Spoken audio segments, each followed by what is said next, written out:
What's up there, guys? Thanks for tuning in. I'm Rick. This is Fanfare for the Conscious. And in the video this evening, welcome to a Monday Night Live. Today we're going to be discussing anarchism and practical anarchy. What does an anarchist society look like? And I've decided to discuss this subject this evening for a few reasons. Because I've been in conversation with a lot of people who would have described themselves as anarchists. And it seems to me that a lot of people who associate themselves with such a political leaning seem to be missing some fundamental considerations with regards to what an anarchist society would actually look like and what some of the practical implications of organising yourselves in that manner. So what I'm going to do is it's only going to be a short stream this evening. I'm still recovering from the weekend's conference call with the American States Assembly. I've got over 3 hours of conference call footage that I'm working through. So I am going to keep this fairly short this evening, hopefully around half an hour, 40 minutes, if you don't mind sticking around. And as always, I will be paying attention to the chat if anybody does want to post anything there. I've got the main chat up on my screen right now, but I do also have the Facebook page up here right now as well. So if anybody does have any comments they'd like to add on Facebook, please do let me know, and I will try and get to them as soon as I possibly can. I'm just going to quickly share my screen with you. If you just bear with me 1 second, I've got a little document just up that I'm going to go through tonight. Let's see if we can just get this to share with you guys. And for some reason, it's not coming up. That's very, very bizarre. Right, let me stop sharing for a moment. Let's try that again. If I can't get this up, I will just go through it anyway, but I thought you might find it useful to be able to see my notes as they are up on the screen. So let's just see. Not looking very positive here. Okay, right, no worries. I'm just going to go ahead as normal, and unfortunately, you'll just have to put up with my ugly mug on the screen. I've got some notes here that I'm just going to go through today. And the first thing I just want to talk a little bit about is what anarchism is. Now, a lot of people immediately hear the word anarchism or anarchy, and they think chaos, they think destruction, they think a complete lack of organization, and that's not actually what anarchism is. I'm going to paraphrase Mark Passio here. If you haven't seen any of his work, please get on YouTube and check out Mark Passio on natural law. And the one I've been watching recently is actually Fake Ass Christians. Was absolutely brilliant presentation. He's got lots of work out there, well worth spending some time getting to know. But what I've learned from watching Mark Passio's stuff is that the etymology of anarchism, so the roots of the words, comes from 2 different parts. You've got the prefix, which is an, A-N, and that means without. And the suffix from which anarchism comes is archon, and an archon is a ruler. So anarchism literally means without rulers. It does not mean without rules. It does not mean without organization, and it does not mean without structure. As Mark Passio would say, anarchists follow supreme law, which is natural law, which is the law of the universe, God's law, moral law, karmic law. However you might choose to define that. And the belief there of the anarchist is that there is such a thing as absolute morals, that morals are not a relative thing, that morals have an objective truth to them, and things are objectively good or they are objectively bad, and that there's no fluffiness to that. It's not something that is determined by man or by intellect. It's something that is determined by the laws of the universe itself. And all anarchists would fall in line with that natural law and operate according to that. So from a political perspective, and I'm just going to quickly define political for you right now, a word with a lot of negative connotations. Some people would define politics as being poly, many, and ticks, blood-sucking parasites.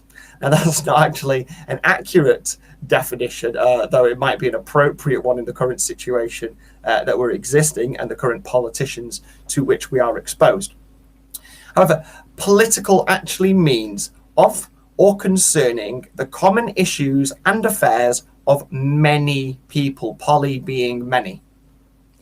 So political means concerning the common issues and affairs of many people, of a group of people. This is why you get the idea of politics within the workplace. It is the common affairs of all those people who are involved in that workplace. And this could be considered to be part of any given social structure, which you might decide to become a part of.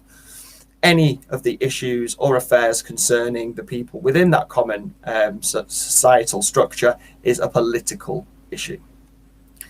So anarchism is this political perspective which A, holds the sovereignty of the individual as supreme.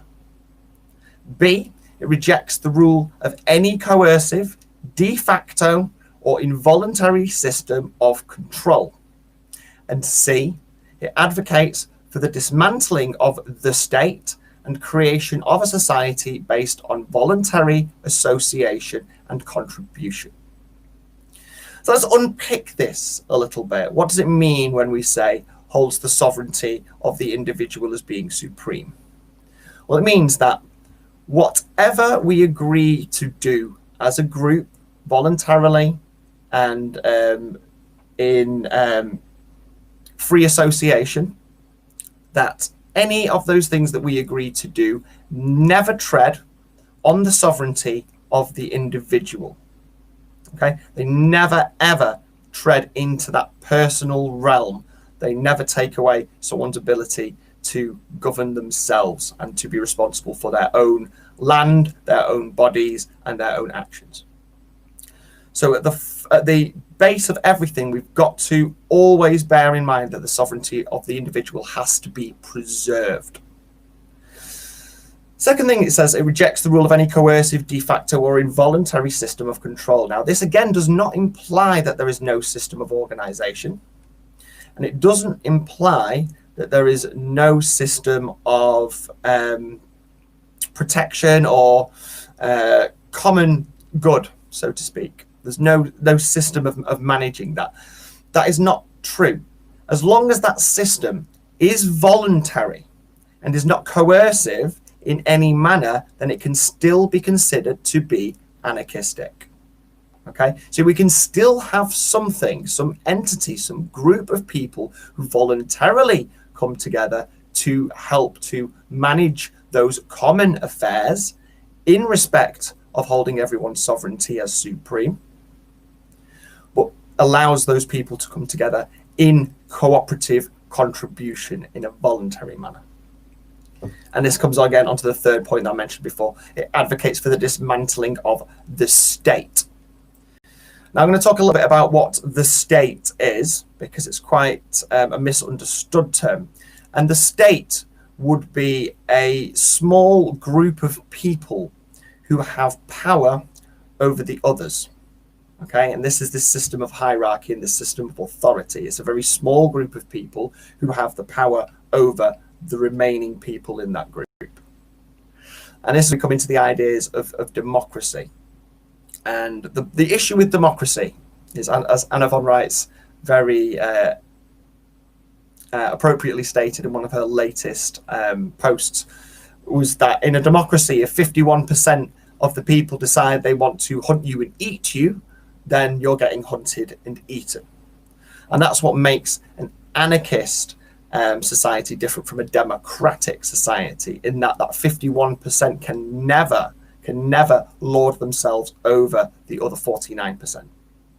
An anarchist society effectively protects the individuals from the majority, from the mob rule, which implies, again, some system of organization by which that protection can occur. So let's go on to a few of the anarchist maxims, and these are phrases and ideas which get thrown around Wider privacy. Let me just quickly check on some of these comments. Mark Barrett, wider privacy settings for the video would share better. I might be able to do something with regards to the privacy of that, Mark. Just bear with me 1 second. Fantastic. There we are. Thanks for letting me know about that, Mark. I've just changed it to public for you. So you should be able to share this directly from my my webpage on Facebook. So apologies that I didn't have that set up before. Hello, Waking Up. Thank you for being here with me today. Very glad to have you all with me. If you do have any questions or anything else you'd like to comment with, please don't forget to drop a comment down in either the Facebook or the YouTube chat. I am keeping an eye on both of those. So we were talking about some anarchist maxims here. I'm just going to quickly go through 3 for you now. Now, these 3 anarchist maxims are some things that you will hear stated by a lot of people. And my concern is that I don't feel that these are actually considered in a practical sense a lot of the time. They're just kind of thrown out there as rhetoric without anyone actually fundamentally understanding the implications of what is being suggested by these maxims. So I'm going to go through them, and I'm going to talk a little bit about the practicalities of some of these maxims and how these maxims would manifest in a functional manner, in a way that which we could all agree they are being given the proper degree of consideration. So the first maxim, and this is one of my favorite ones, is that your sovereignty ends where mine begins. So that means that there is a domain to every individual's sovereignty. That may be considering their actual physical mass of their body. It might be considering the land on which they live, or it might be considering the community in which they live. But the point that we have to bear in mind there is that there is a line. That maxim, your sovereignty ends where mine begins, implies a line. It implies there's a point at which your sovereignty ceases to be and my sovereignty comes into being. It implies a border. It implies a boundary. It implies a state of change from one position to another. And this is something that I've encountered with a lot of anarchists. The moment I say border or boundary, people freak out. They freak out. Oh, you want borders, you want boundaries, you want to stop us from moving, and you want to stop us from doing this and stop. No. That's not what I mean at all. Your base maxim, your sovereignty ends where mine begins, implies there is a boundary condition. There is a point at which your sovereignty becomes mine. There has to be a boundary condition. So anarchism is not about not having borders or not having boundaries. The boundaries and the borders have to exist as a virtue of there being different sovereign entities. It's simple. If you're going to have lots of different sovereign entities that all are considered sovereign, then there have to be boundaries within which those entities have control and those entities have self-determination. So to say that an anarchist society would not have borders and would not have boundaries is flouting its own essential maxim. And we have to bear this in mind. The second maxim I'm going to come to today is that all persons are entirely responsible for their own actions only. And this one's fairly self-evident, I think, to be completely honest, is that you cannot be coerced into doing anything. The flip side of that is that you are fully responsible for any action that you undertake. If you wish to be self-sovereign, you have to take the blame for any mistakes you make. And this is the other thing that people forget about. Sovereignty isn't just about having the freedom to do whatever you want. It's also having the responsibility to take to accept the consequences of your actions, of your sovereign decisions. So all people in a sovereign society, all people in an anarchist society have to be entirely responsible for their own actions and have to be willing to accept the consequences of any mistakes that they make. The final maxim that we come to here is cause no harm and take no shit. And this is perhaps the simplest way that you can express the idea of natural law. Live as a moral person and do not allow anybody to infringe upon your person. You have the right to self-determination, but you also have the responsibility to secure your own self-determination. You can't expect others to secure your sovereignty for you. If you want to be an anarchist, you have to get up off your arse and secure your own sovereignty. You are the only one who is responsible for that, nobody else. You have to take that charge. You have to be the one to step up and secure your own sovereignty. That is what it means to be a self-sovereign. That is what it means to be an anarchist. It is taking that responsibility for yourself and not blaming anybody else for the situation in which you are. Because only you can change that, because you are the sovereign. You are the individual who has control. So you can't palm that off on anybody else. Also, you are responsible for defending yourself. You cannot expect others to defend you if you are not willing to defend yourself. That is part of your responsibility of being a sovereign, to learn and enable yourself to protect yourself however is necessary. However is necessary.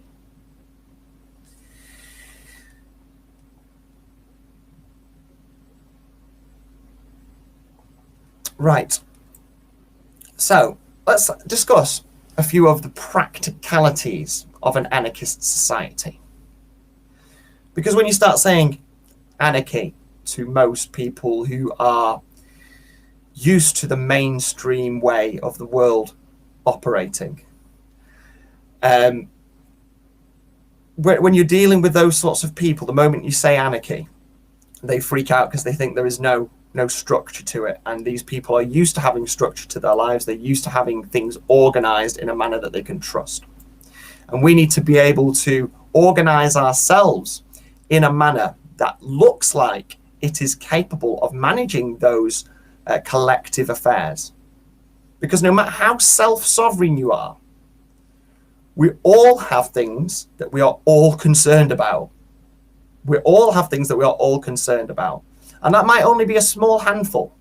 But if we are all concerned about it, then we should all be collectively, as individual self-sovereigns, realizing that we can only secure those things for ourselves if we secure them for everybody else. For everybody else. And that's one of the key things that people forget about self-sovereignty. Self-sovereignty only stands as if it stands for everybody. So it's not only your responsibility to secure your own sovereignty, but to secure the sovereignty of everybody. Because if there's a threat to anybody's sovereignty, there is a threat to everybody's sovereignty, yours included. And again, we'll come into this idea of personal responsibility and taking personal charge of your decisions and taking personal charge of your actions and securing those freedoms and those rights and those responsibilities. So let's have a look at some of the practicalities of an anarchist society. So I'm going to go back to this idea of your sovereignty ending where mine begins. And the first question I'm going to ask, who or what is the ultimate arbiter of justice in an anarchist society? Who decides whether someone has crossed that line of sovereignty and is now infringing upon another's? Do we trust everybody to individually decide that and individually be the own arbiters? I'm not sure I do, especially considering the world that most people have come from. People are not used to having to be self-responsible. People are used to giving their power away to others. So in this anarchist society, who's this ultimate arbiter? Is it God? Well, I mean, you could argue that it is God, that it is natural law, that it is this karmic law, consequential law, cause and effect, whatever it is you want to describe it as. Yes, you could argue that. However, since God himself did not actually write down all the rules of natural law, since the rules of natural law are something that we have to learn to align ourselves with, and we have to learn how to perceive correctly, can we trust one individual Should we trust one individual to be the ultimate arbiter of justice? Well, arguably that would be directly against what any anarchist stands for. You can't have one individual as the ultimate arbiter of justice in an anarchist society. You also can't have the majority mob rule of anarchist society. So you have to have some sort of meeting of minds by which a unanimous decision can be come to, by which everybody involved in that process of determination can agree on this point. And there has to be some system by which this can come together. This is the idea of a jury, of a jural assembly. The idea that the collective meeting of minds is more efficient at coming to an unbiased conclusion than any single individual is.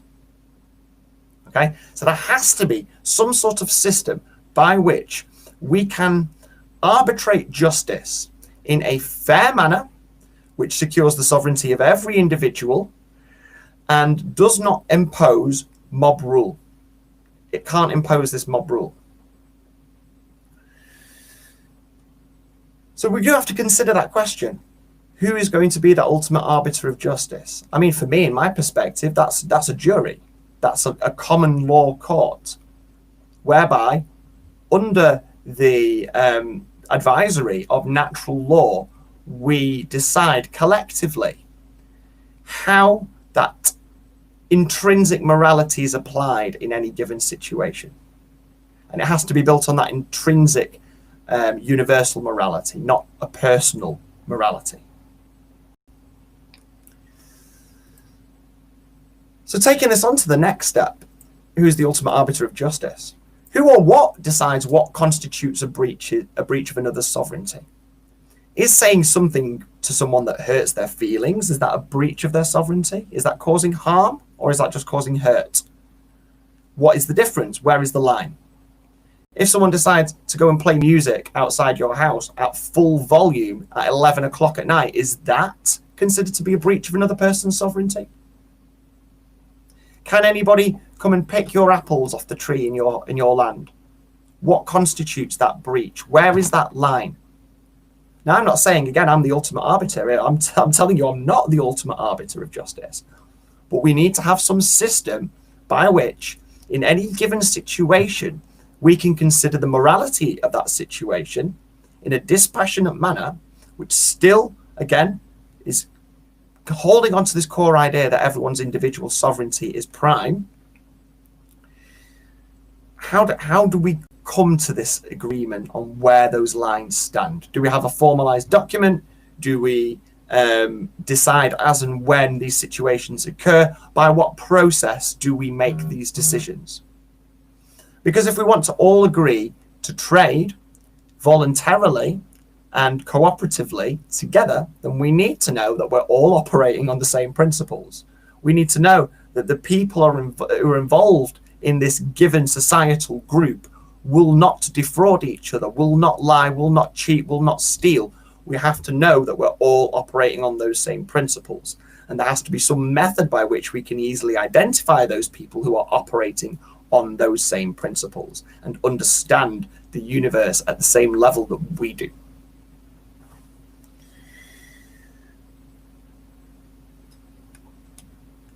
I'm just going to quickly do the last part of this practicality, and then I'm going to go over to some of the questions. I do have a couple of people starting to speak up in the comments section, so just bear with me 1 second. I'm going to just go through the last practicality. So we discussed this idea of this ultimate arbiter of justice and what constitutes the breach of another person's sovereignty. Who gets to decide that? What does that look like? Well, this brings me on to the final point, which is kind of, I think, been answered by the first 2 points. Do members of an anarchist society share any common concerns? And what could those concerns be? Are there things that as individuals we are all concerned about and that we all feel there's some benefit to voluntarily contributing and working together to solve these problems and to address these concerns? And what would those concerns be? And again, just speaking from my own personal perspective, I've come up with a few ideas for you here, a few things for you to consider. So common concerns. I've broken up into two separate groups. We've got common infrastructure, which is infrastructure which we all would commonly make use of, which 99.9% of people would probably agree is an important thing that we collectively look after. And the second thing is common resources. Because again, if we want to give everybody the ability to survive and thrive, then we need to make sure that everybody has equal access to important resources and all people are able to self-actualize by having access to those resources. So what are these common infrastructure ideas? Well, I've got 4 things down here for this one. The first common infrastructure system that I'm thinking of is transport, roads, railways, canals. Is this something that we should be collectively be looking after? Is it something that every individual should be responsible for? These are things we need to consider. Should you be responsible? Do you want to be responsible for the road and the pavement outside your house? Or do we want to have some sort of collective unit to which we all contribute that is responsible for looking after those transport links, those roads, those railways, those canals? I did actually forget to go on to Mark. Mark Barrett has been commenting in the Facebook group, so I'd just like to answer his question here before I go on a little bit further with the common infrastructure work. Mark Barrett said he's noticed the current and past legal systems often want to force accused people to be made guilty regardless of evidence. Yes, Mark, there's definitely that issue going on in the main legal system, and that is because the whole system is set up fraudulently. It's set up in such a way that the game is rigged against you, and the only way we can deal with that is by stepping out of that legal system. It's the game of Monopoly, and we don't want to be playing it anymore. So we can protect ourselves, but we've got to remove ourselves from that system, and we've got to place ourselves on the land, whereby we can then, as is stated in many ancient documents, have the right to common management of resources and it gives us the right to our common law. And this is exactly what this whole thing is about. This is the whole reason that I've been getting involved with speaking on YouTube and doing all this, is because there are groups of people out there who are trying to self-organize, that are making great strides right now, including the American States Assembly. You will see work from very, very soon. As I mentioned before, 3.5 hours worth of footage that I've got to work my way through and will appear as numerous videos over the next few weeks, I believe. So keep tuned for that.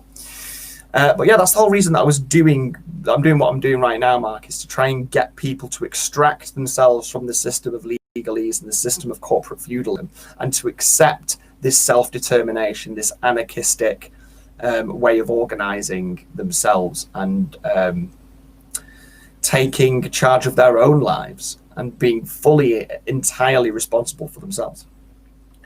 Kevin Fain says all legal systems are run by for-profit corporations around the world. You're very right, Kevin. Thank you for contributing that. That's much appreciated. So we got to common infrastructure. We have said transport. I think transport is something that everybody makes use of and something that everybody would like to see. You wouldn't want to go into an anarchist society only to find that you were driving down the road one day, hit a great big pothole and ruined your car wheel. There needs to be some way of us managing these common resources which we all are making use of. Next point of common infrastructure is justice, the justice system. So courts and the application of equity, allowing people to all have equal rights. The administration of justice has to have a system of organization. You want to make sure that the people who understand how justice actually works are the people who are involved in actually seeing that justice being served. And there has to be people who are willing to take on that roles, and we have to be in a position where we are able to give the people who want to do that job the trust to do it, on the understanding that they operate on principles that we have defined and that they do not ever tread on another person's sovereignty. That has got to be the key. And again, we've got to have some system by which we can ensure that the people who are taking on these roles can be trusted to do it. And a method of firing them if they don't. You got to remember, most people are coming out of a system of mindless competition and subjugation and slavery. And they're not used to having to arbitrate for themselves what's right and wrong. We've got to expect that crimes will be committed in this new system by people who have not quite fully integrated what it means to be properly self-sovereign. Mark Barrett says, roads, power grids, hospitals, they need taxes and combined resources. Now, I will stop there for a moment, Mark. Thank you very much for your contribution. Roads, yes, power grids, hospitals, fantastic. They do need combined resources in terms of effort. Now, I would disagree on the point of them needing taxation. If your nation is in control of the creation of its own currency, then why do you need to tax anybody? You could literally create the money to pay the people who are serving the common good. And it's that simple. If the way money is introduced into a society is that those who are contributing to that society as a whole get the funds created for them in order to allow them to do that job, then we've got a method of funding these people. It's getting out of this idea of debt and credit and understanding that you can just give someone credit. You can just credit someone for work done. There doesn't have to be a debt attached to that. The society can forgive that debt if it wishes to. So we can have a society completely without taxation, but still with common resources and common infrastructure, which we can all share. As long as we agree that the money that we create is only ever created to serve society directly and is done via those people whom are performing those services for the common good. Next common concern of all anarchists, defense. Defense. Do you want a mob to be able to turn up and exert its authority over you? No, of course you don't. That's the whole point of anarchism. If you don't agree to that authority, that it doesn't hold any weight over you. And again, coming from a place where we as human beings have never lived in this sort of society where we are entirely responsible for our own good, where there's no mummy or daddy government telling us what's right or wrong, where we've got to intuit that for ourselves using our intellect and our intelligence and our fundamental understanding of universal law and cause and effect and our impacts on other people. We've got to have a group of people who are willing to operate in defense of those sovereigns. So we need some sort of military. It doesn't necessarily have to be a standing military, but it needs to be people who are trained and are willing to come to the defense of individuals and small societal groups in the case of the police, but a whole nation in the case of the military. We can't trust that everybody is going to behave on exactly the same principles as we are. The only people we can trust to operate on those principles are those people who have agreed to. And we need some system by which we can protect our own and look after each other. Because yes, you might be self-sovereign and you might consider yourself to be solely responsible for protecting your land, but there's only so much you're going to be able to do against greater numbers. So we need this ability to come together. If you can rely on other people in your community to defend your sovereignty, then they can rely on you to defend their sovereignty. And this collective sense of defense comes into being, which drives cohesiveness in a society as well, because people feel safe. They feel like they can trust others. They feel like people are going to look out for each other. And that's what builds a cohesive society. Not threats. Not threats of incarceration or threats of harm. Actual positive, practical outcomes. Those are what builds a really, really solid society. The last bit, and I think arguably one of the most important bits, which kind of underlies everything else that we've talked about above, is records, common records. If you want to be able to prove to people that the piece of land that you own is owned lawfully, then you need to have some sort of record of your purchase and your ownership of that land. There needs to be some independent storage for those documents, for that process, for the assignment of the various parcels of land to various people. We need those common records. You need to be able to prove that you are who you say you are. You need to be able to prove that you acquired the land and the property that you have acquired and that you own legitimately and fairly, okay, and in balance with society. And therefore, we need records. There needs to be some common infrastructure whose job is only to manage and maintain the records of that society. Who lives where? What do they do? Can we trust them? What have they agreed to be part of? If they don't want to, pay for, they don't want to contribute to the transport system or the justice system or the defence system, then we need to be aware of that. Because only those who contribute to those parts of infrastructure or have agreed to that should be allowed then to use it freely. We've got to be able to maintain those records, because if we want people to all be self-sovereign, we need to know who owns what and who has agreed to what. That's what the whole records thing is about, and that's part of this common infrastructure. We all want to be able to prove that we live where we live, so no one's going to come and steal that from us. If you can't prove that that is yours, then anything else is up for debate. And we want as little to be up for debate as possible. So let's talk a little bit about common resources. Now, I think a lot of people freak out and immediately think communism when I talk about our common resources or our shared resources. But there are very obviously things that are not owned by any single individual, nor should they be. Because for any single individual to be able to absolutely own large amounts of these common resources would necessarily restrict the sovereignty of everybody else. And this is where a lot of anarchists, I think, come unstuck. They'll think very internally about their personal sovereignty, but they forget that everybody else has that same personal sovereignty. Common resources, water.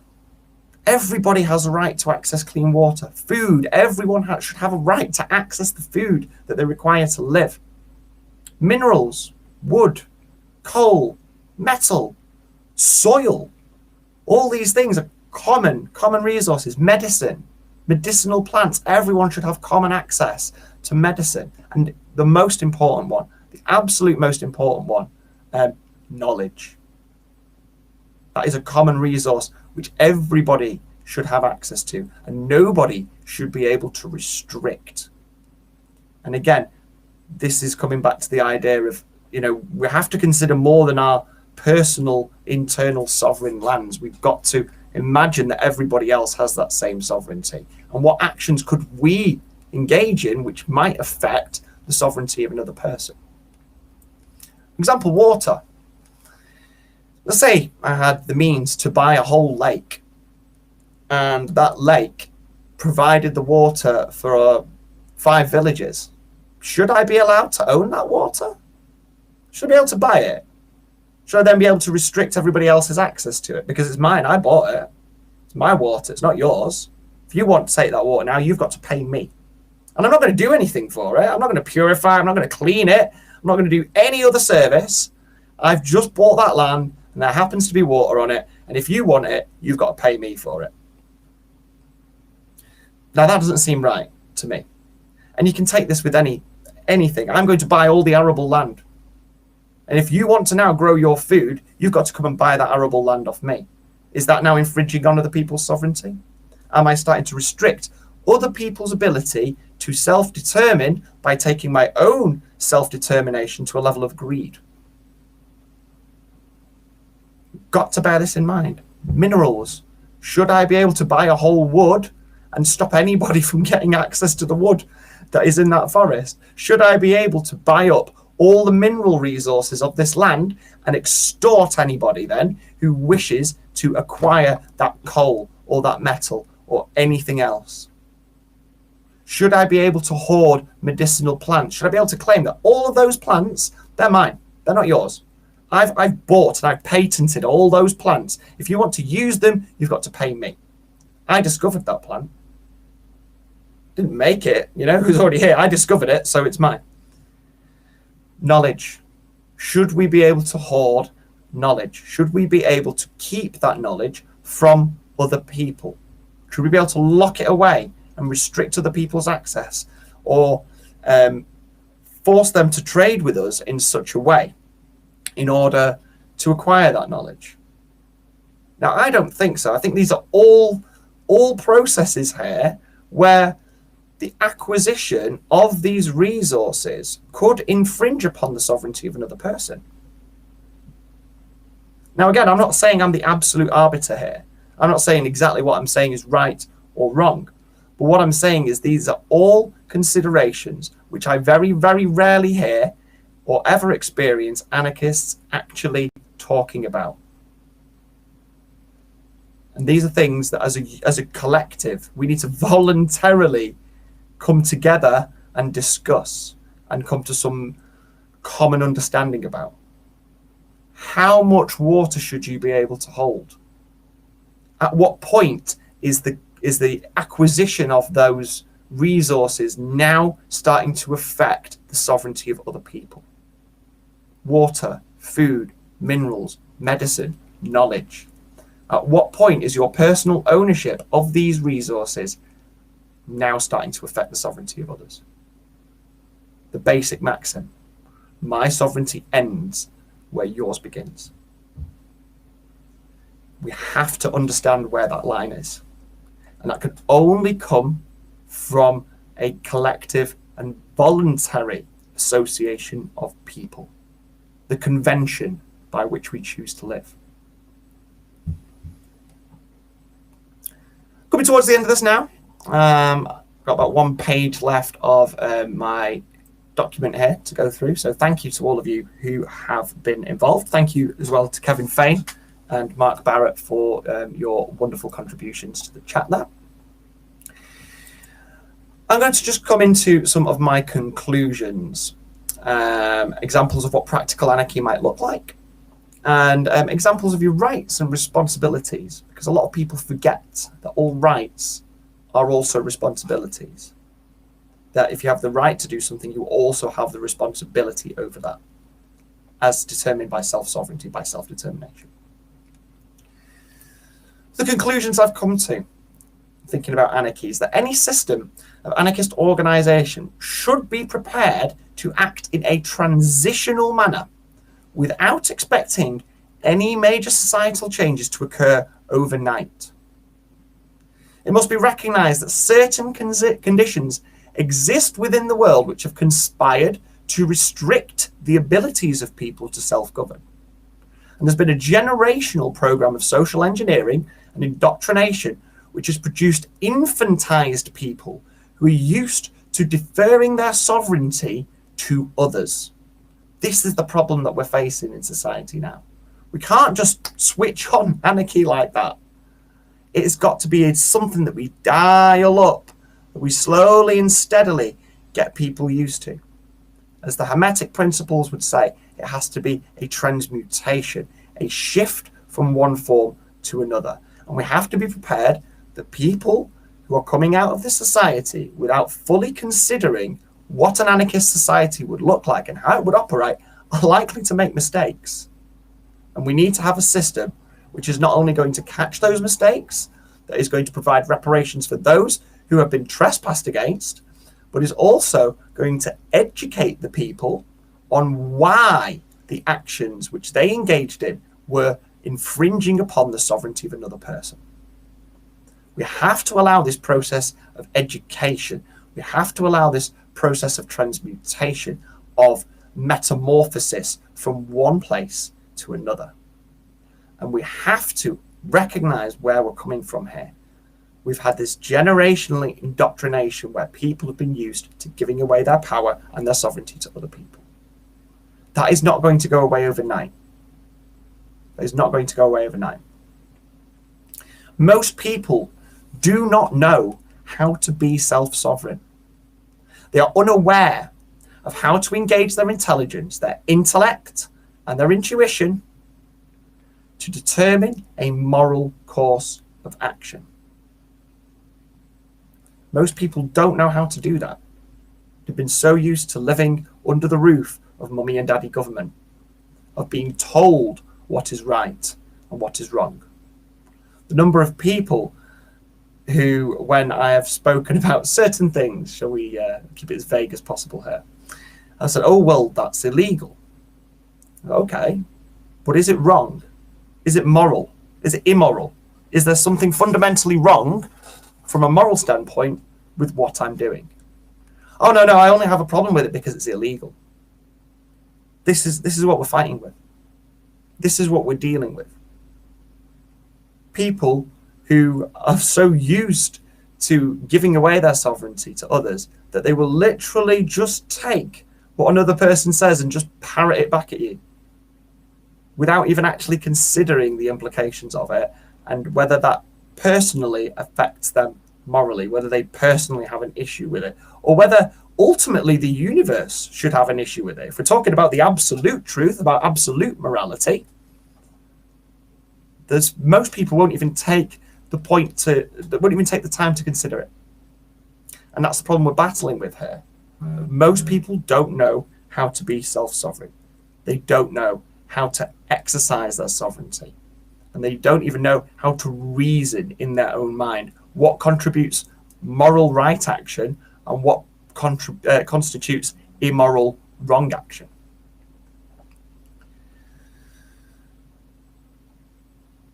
So what does practical anarchy look like?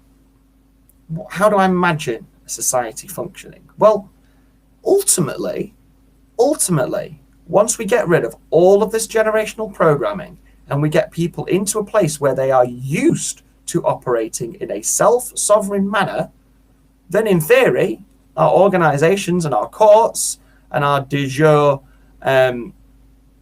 systems of collective management should rarely need to come into session, because everybody will ultimately understand exactly how the society is supposed to work.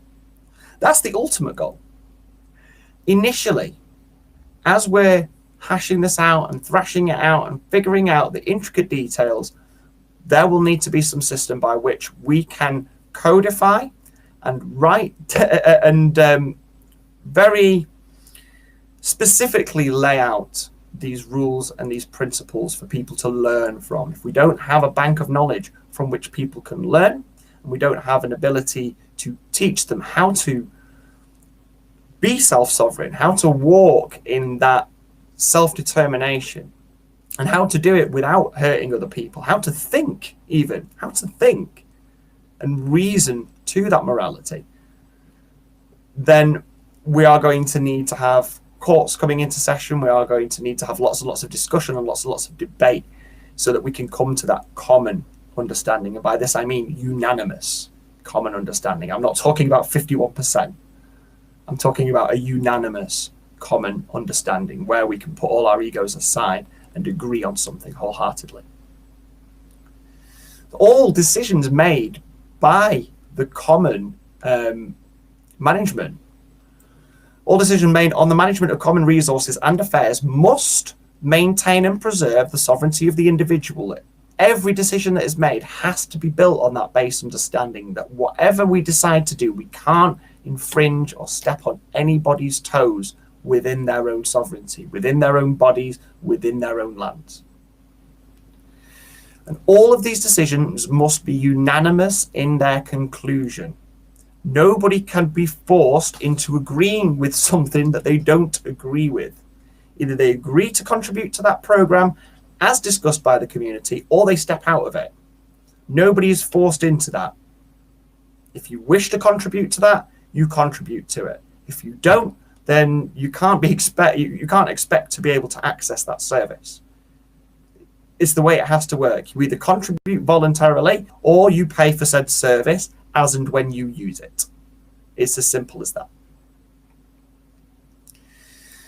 Individuals should only be able to possess those things which they make direct and private use of, to hoard land at the expense of others, to hoard resources at the expense of others, to take for yourself while restricting other people's access to that same resource, which is not privately owned, this is talking about common resources here, is an affront to their sovereignty and is an infringement of their sovereignty. Again, you should not be able to buy up a whole lake and then charge people to drink from that lake. Unless you're, doing something functional and adding value by your efforts, by your time contribution, then there's no reason why you should be able to do that, in my eyes. Again, I'm only one anarchist. For us to make this into a societal idea, we would have to have many, many anarchists in a room willing to discuss and debate the fine details of sovereignty and practicalities thereof. What contributes that? When someone owns a piece of land, do they own all the land from the surface of the earth down to the core? Do they own everything in there, and are they entirely responsible for that?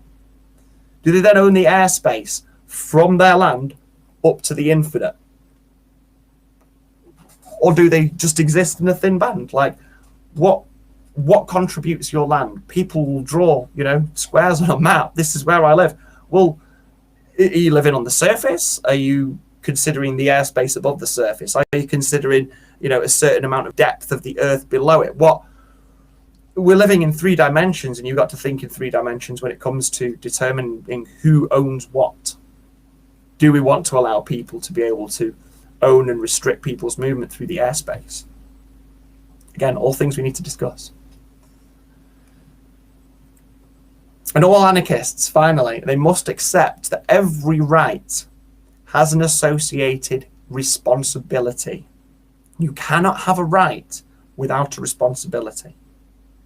I'm just going to very quickly go through a few examples of this, and I've just got 4 for you today. Every anarchist should have the right and the responsibility for self-determination. So that means that only you can decide what you do with your body, with your land, with your property. But that also means that you are solely responsible for what occurs on your land, on your property. Okay? It's a dual-edged sword. Yes, you can do whatever you like. You can do whatever you like. However, if you fuck up, you are solely responsible for that fuck up.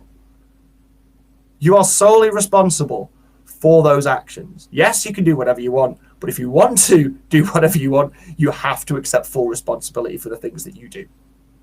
So it's not just a right, it is a responsibility. Second one that I've come up with is right and the responsibility of self-defense. Yes, you should have the right to defend yourself, to protect your person, to protect your property against infringement on your sovereignty by others. But you have the responsibility to apply that self-defense reasonably, proportionately, and necessarily. Okay? Someone is playing loud music outside your house, you do not have the right to shoot them in the head. Okay? That is not how this works. You have the responsibility to make sure that your self-defense response to that infringement of your sovereignty is reasonable. Okay? If someone's trying to kill you, then yes, sure, use lethal force. If someone's just keeping you awake at night, then perhaps you want to find another way to action your self-sovereignty. It has to be proportional to whatever crime is being committed against your person. Third one that I've got down, and again, this is just a really short list. There's be plenty more things that people will be able to bring up. And if you want to suggest something in the comments, I will be quite happy to read that out. So if you can think of any other rights that I've not mentioned so far, besides self-determination, self-defense, free speech, and I'll give you a heads up so you know the last one that I've got is free assembly. If you can think of any other right responsibility combinations that you do want to drop down in the comments section, I will read them out. Be very, very pleased to see that. Let's have a quick look. Yes, waking up there said, if you want to be a true sovereign, you must take responsibility. You're right. You're exactly right there, waking up. So the right and responsibility of free speech. Yes, you should have the right to speak freely, to express yourself without being subjugated for expressing those opinions, for sure. However, as much as it is your right to speak freely, it is your responsibility to make sure that what you speak is the truth. Cause no harm, cause no loss, and commit no fraud. Fraud is lying. Liable.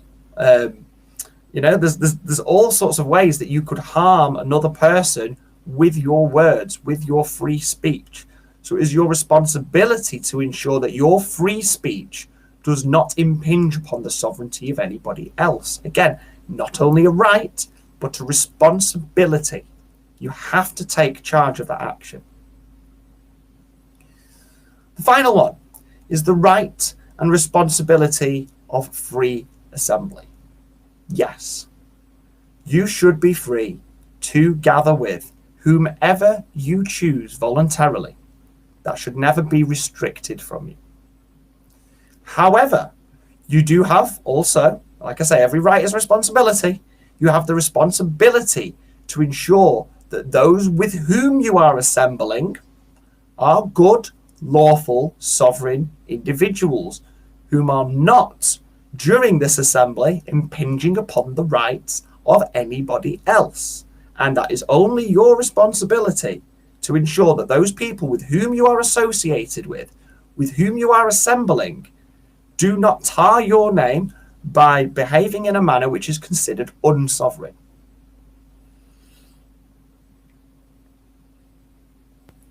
Right to basic needs makes sense, but requires community subsidizing. I would definitely agree on the right to basic needs. Yes, everyone should have the right to the basics of society, the basics of survival. They should have the right to access to food. They should have the right to access to water. They should have the right to their own shelter. But by the same token, they also have the responsibility to try to secure those things for themselves. They can't expect someone to just gift them a house. If they want to have a place to stay, they need to either be involved in the management of some communal living space, or they need to be prepared to put the effort in to contribute to the production of that. Nobody should be getting a free ride here. Everyone should be contributing. Now, it doesn't mean we want everybody slaving, 40 hours a week. Arguably, if everybody contributes a mere 4 or 5 hours every single week to society, to some common goal, then we would have more than enough manpower, woman power, man hours, woman hours, whatever you want to call them, to provide for all the basic needs of everybody. It wouldn't take a very large community garden to, look after the basic needs of everyone in that community without anyone ever actually having to pay for it. Sure, they might have to contribute to the growing of those food and the harvesting of that food and the storage of that food or whatever else. But again, if you want to be involved in that community project, you need to be willing to offer something to that. And that doesn't necessarily have to be taxes. That could easily just be your time. And you could even be compensated for that time, as well as then getting access to the things that you need. So yeah, everybody does need these basic rights. And this is why I included things like food, water, minerals, medicine, and knowledge in common resources. These are things that we should all have equal access to. You're right, exactly right. Well, that just brings me now to the end of the stream this evening. Thank you very much to you all for joining me. If indeed you are still here, if you did like the content, don't forget to subscribe, hit the thumbs up and the notification bell set to all on my YouTube channel. We'll make sure you're always kept up to date when my content goes live. If you do want to join me and be part of our lawful gatherings, conventions and assemblies of people all over the world prepared to replace and bring down our corrupt governments, then come and join me at lawfulbank.com. Take care of yourselves, guys. Thank you very much for joining me. Don't forget to stay free, think free, and act free. And I'll see you next time.